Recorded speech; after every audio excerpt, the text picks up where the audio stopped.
Okay, let's talk about this persuasive essay that you're planning more and more and building each week. So let me get this PowerPoint going. Okay, so writing a persuasive essay. Why do we persuade? When we persuade, we want the audience to do the following, some or all of the following, depending on the type of persuasive essay genre we're doing. We want them to believe our argument. We want to change their opinion, maybe make them take action to change something, especially if it's a serious topic as well. So why is this different from informative writing? Persuading is difficult because we want to change the audience's viewpoint, their thoughts. If you really are passionate about something and somebody came up to you and listed reasons why your argument is invalid and theirs is, you're not going to just change your mind, even if it's something simple. I mean, y'all, I've even got into arguments as silly as this sounds about food. So let alone something, public policy, right? So thinking about something different than what we are used to is very difficult, especially if it's something we've been grounded in and it's part of who we are. So these are just little sample sentences just to think about. Informative writing presents factual information only. We're not trying to change the audience's mind. We're just trying to keep them aware about something. Persuasive writing digs deeper. It should still, of course, present something factual. You don't want to make something up, but it needs more information to be persuasive. So think about these sentences. Which are informative and which start to lead towards persuasion? The meeting changed from 3 p.m. to 4 p.m. As an audience member, are you trying to change your mind about something with that sentence? No, you're just being told that a meeting changed. Now, with that second sentence, the meeting moved. Maybe you don't want to go to the meeting. I'm not going to go. The meeting moved later this afternoon. Missing the meeting will cause someone to fall very behind with updates, and they will be at risk for termination. If you didn't want to go to that meeting and you were told that, is your mind starting to change a little bit? Even if you're still not completely persuaded, you're starting to think about it a little bit more. So it's persuasive because it's got that emotional background descriptions as well. Cause someone to fall behind, at risk, termination. Those are scary words. So you are starting to think a little different. Broccoli cheddar is a type of soup. Has your mind changed? Even if you hate broccoli cheddar soup, you still are being told that it's a type of soup and that's it. Now, if you hate broccoli soup, broccoli cheddar is a delicious soup to try because of the warm melted cheese with a healthy vegetable. Even if you still hate it after reading that sentence, you're starting to think about it a little different. That word delicious, it's trying to tempt you more. Warm, cheese, healthy, things like that. It's trying to make you think differently about the soup than just that it's a type of soup. Because even if you hate it, you're starting to think, well, no, I don't care. And you're starting to think your own argument as well. So it's sparking debate. Vampires are a type of fictional creature. That's true. That's it. You're not changing your mind about vampires unless they're real. Somebody tell me, because whoa, that's not informative then anymore. It's 2020, so who knows in this world? The history of vampires should be studied. Should. That word should is a great word for argument. It's starting to make those of you who hate vampires think, what? Should? No, they shouldn't. And you're starting to debate. Should be studied because their fascinating tales of suspense will make someone's skin crawl. I'm trying to persuade that if you like suspense, these are the stories for you. Skin crawl, descriptive words. So that's the difference, just to kind of get your gears turning. So persuasive versus argument writing. These writing genres may sound similar, but they are very different. Both genres, of course, are trying to persuade. They're trying to get the audience to think different. But knowing which rhetorical appeal, remember the rhetorical appeals of persuasion are ethos, pathos, and logos. Now that you analyze the rhetorical appeals of persuasion, now you're using them as a writer. Knowing which rhetorical appeals to use is important. Persuasive essays persuade through emotion, so pathos, and logos, facts, because you can't make up information, of course. You need to stick to what's real. They are biased and one-sided to be very opinion-based. They're opinionated. They're almost what not to do in formal writing. So that's why they're a good starting essay for the type of arguments. Your goal is to change the audience's mind about the topic, to believe your opinion only. Think of a little kid with persuasive essays. Little kids, when they argue, they're not saying, hey, I found this study and 90% of these people believe, they're not finding technical sources when they want to persuade. They're me, my emotions, that's it. So that's what persuasive essays do. Argument essays persuade through formal evidence. They're formal. You have to find sources to prove your point. You can't lead with emotion. You cannot lead with emotion with argument essays. You have to find sources that are credible, that discuss evidence and studies to prove your point. So ethos. They lead with ethos. And of course logos, because you still can't make up information with argument essays. While the author's opinion is still mentioned, you're offering your opinion about something, but you need to find sources to validate those opinions. You can't use emotion in argument essays. And they also discuss opposing viewpoints too. Persuasive essays don't even mention what other people might oppose to your topic and why. Argument essays dedicate a little bit of time to discuss why their argument isn't perfect and why they respect opposing viewpoints. Your goal for argument essays is not to change the audience's mind, because argument essay topics are complex. So you can't expect somebody to change their mind. But you just want to gain a respect for your opinion. When people debate, the goal is to be ethical and say, this is how I feel, and this is the research I found to prove it. But then you pause and you listen to your opponent's side to respect them and hear them out. Even if by the end of the day you, quote, agree to disagree, you still have given them the time. So, both essays are explored in this class, but for now, we're not in research yet. We're not finding sources yet, so we're just going to focus on persuasive essays so that we can kind of allow ourselves to persuade about something that we have a strong connection and emotional bond with. So you were already introduced to how to structure these essays. They are very formulaic. Even if they are emotionally based and one-sided and opinionated, they still follow a formal structure, because you want to be taken serious still, and you want your audience to be clear on what you're trying to tell them. So you want to structure them in the very formulaic pattern. They're basically 5-paragraph essays. So I'm going to talk about this. I'm going to break down each one of these bullet points in more detail. So paragraph 1 of these is the introduction paragraph. This discusses background information. What that is also called, also known as, is called providing context. When you provide context, you're just telling the audience a little bit of background information about your topic. Don't find sources. In fact, that's why you want to choose a topic that you know well, so that you don't have to go and search information about the history of your topic. Just summarize brief information about your topic so the audience is just prepped on what it is that your topic is about. But you can't end there, because then the audience would be confused, and you can't skip a thesis, because the audience would be confused, and if they might think that the rest of the paper is just a history paper about your topic, and that's not a good thing. You need a thesis for argument papers, for persuasive argument papers. Statements are very formulaic with these essays. Think about the thesis activities we were practicing at the beginning of the semester, and they're that same formula. A thesis statement is 1 sentence, 2 at the most, that lets the audience know what it is you're arguing about and why. So it should be your claim. Claim and opinion mean the same thing. So your claim about the topic, that's the first, this is all 1 sentence. Your claim about the topic plus the reason number 1 that supports this claim, reason number 2 that supports this claim, and reason number 3 that supports this claim. What are you arguing about, and what are 3 reasons why you're going to support that argument? So I have a sample here.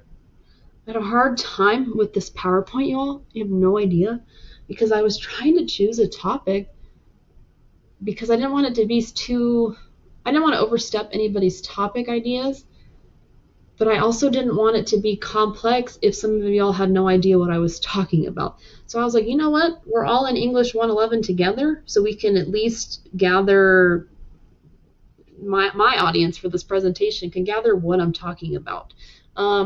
So this is my argument. It's obviously true. Just kidding. But it doesn't, that's just something, we're all in English 111 together, so you can gather what at least what I'm talking about. I'm not satisfied with this sample, but regardless, by the end of the day, it helps you structure your essays a little bit. So I'm going to pretend I'm a student in English 111. English 111 offers the best learning experience. That's going to be my topic. So for this introduction paragraph, I need to do background context first because I'm going to assume my audience has never taken English 111, or even if they have, the audience who hasn't needs to know what it is first so that they're clear. So I need to explain what English 111 is, maybe where it's offered or who takes it. I don't have to list every single place in the universe where it's offered, but just, where it's offered, if it's a requirement for students, things like that. What type of assignments maybe are offered, summarized. What are overall goals? Maybe I looked at the syllabus and see what the course objectives are. Any kind of brief. You don't want your introductions to be too long because you want to focus on your argument, but you just want to situate that reader in the rhetorical situation. I need to make an audience aware so they understand what my topic is. Now, I can't end the paragraph there because it sounds like I'll just talk about the history of English 111, and we do not want to do that. So I have to end this paragraph with my one-sentence thesis.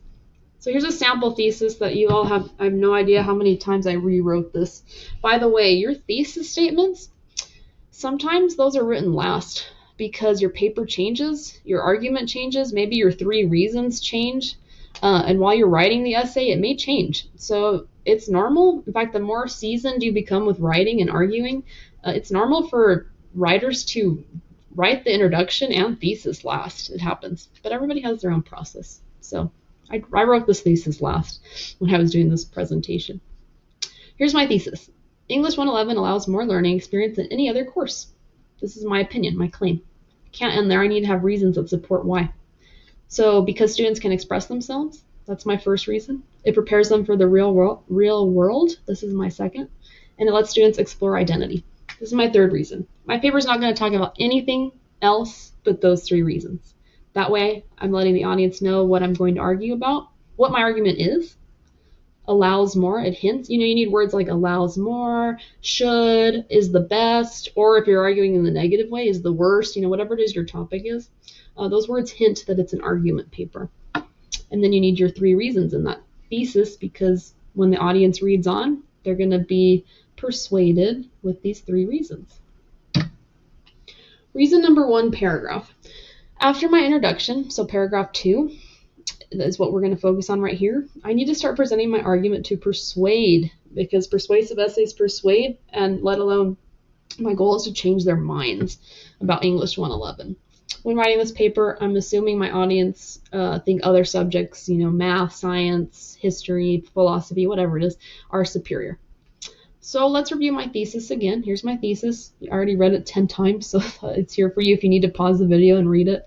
In this paragraph, I'm only going to focus on reason number 1, which is because students can express themselves. That's it. Why? Because it keeps my paper organized. It keeps my argument organized. So I need a topic sentence to start this paragraph out. Remember, a topic sentence is the first sentence of a paragraph that tells the audience what the paragraph will be about. So you don't want to mention your other 2 reasons here. You only want to focus on whatever it is for the sample is students can express themselves. So here's a topic sentence. English 111 allows creative expression to flourish in the classroom. I'm only going to talk about what creative expression is, and I'm going to persuade on why that allows more of a learning experience in this class than any other class, so that the audience is clear. So let's continue with this reason number 1 paragraph. This is all what I just talked about, so if you need to pause the video and read it again, by all means, please do. But this paragraph will prove why creative expression in the classroom is such a great thing and why English 111 offers that learning experience. This is where you start to persuade in these paragraphs. I use emotion, pathos, and facts, logos to persuade. Mainly emotion, though, by the way.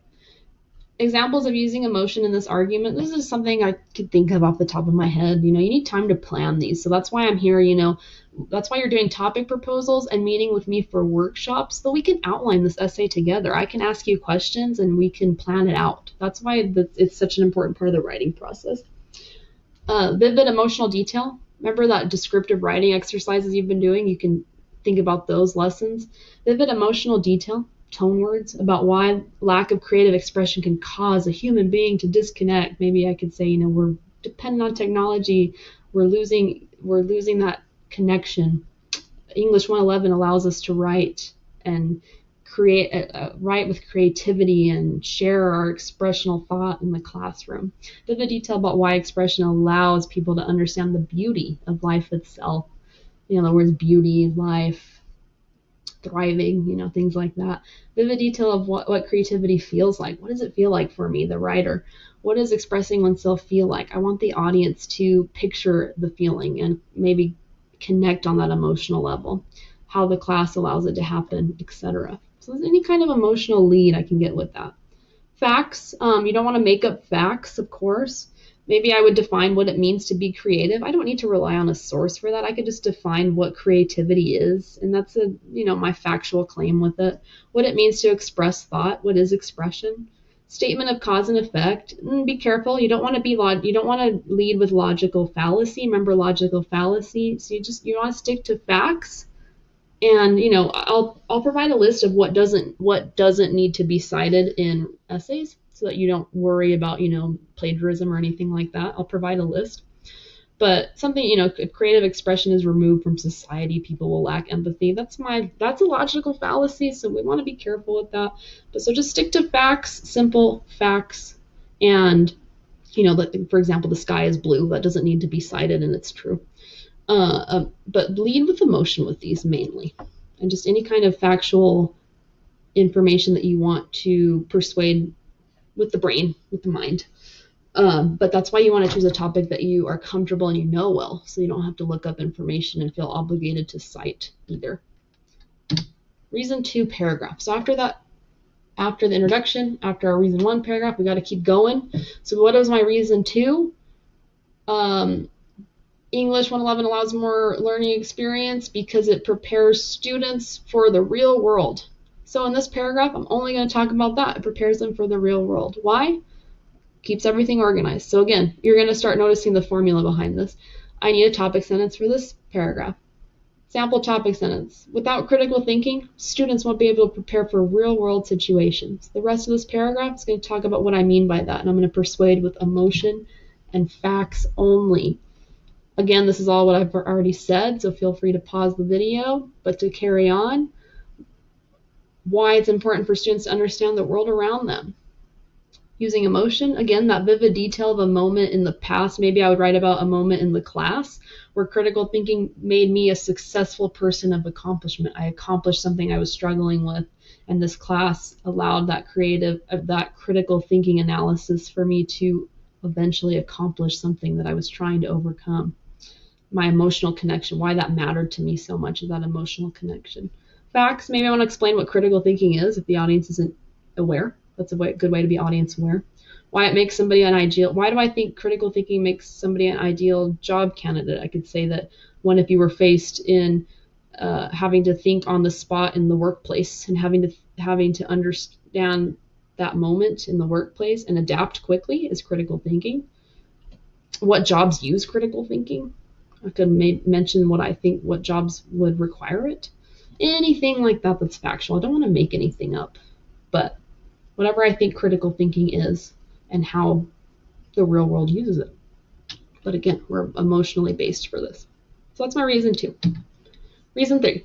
After my introduction, blah, blah, blah, we need to focus on the 3rd reason. This is a good learning experience, this class, because it lets students explore identity. So, you guessed it, I'm only going to talk about why letting students explore identity is a good learning experience in this class, that this class offers. Again, I need a topic sentence for this paragraph that only talks about that. Sample topic, understanding identity brings empathy into the world. So I'm going to explain what that means and why that matters. Why identity is important and why this class allows it to practice. Vivid discussion about a particular moment in the class. Maybe I could say that I wrote about I got to learn about different communities that I'm a part of and that my classmates are a part of, so that we could share what it is that makes us whole. Now, why that's such a good learning experience for me to learn about others and how uplifting that felt, the feeling reaction to it, how valuable of a lesson that was. Learning from why it's so important to learn about others, about learning about identity, and why that makes me a better person.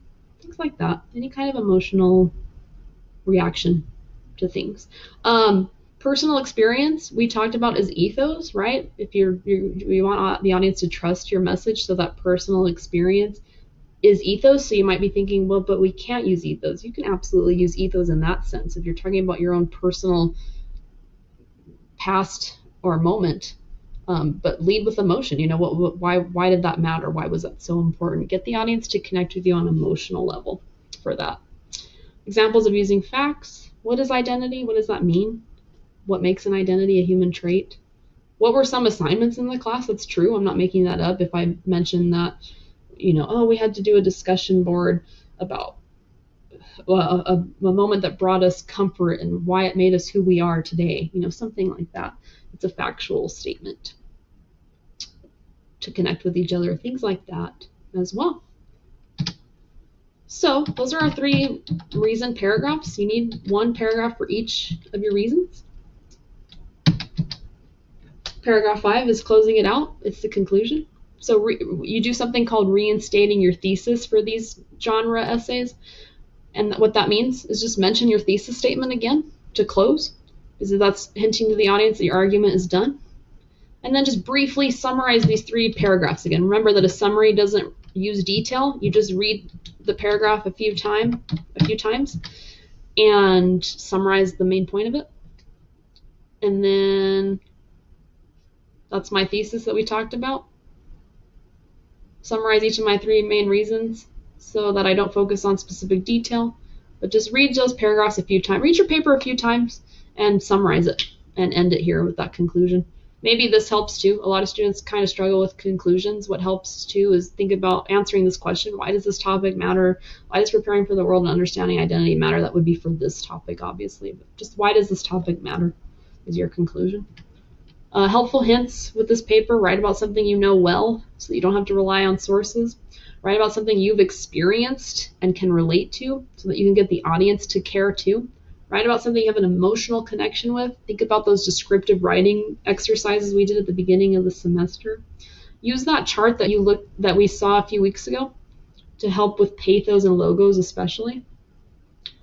First person point of view is more than okay with this paper. I, me, our, because it's about an emotional connection you have.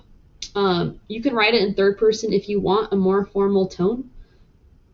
So they, them, it, this paper, the argument, things like that. People should care instead of you, but avoid second person. Try not to use the word you. I know you're persuading, so you're directing the audience, but you is a tricky point of view. Second person is a tricky point of view because you still want to be formal. You just want to talk about either yourself or just to make it formal and tone with third, because when we get to the next essay, the formal argument essay, it has to be in third, even if it's your own opinion about a topic. But these topics can be serious if you want them to be. They can be lighthearted if you want them to be. Whatever it is, something that you have a strong connection with.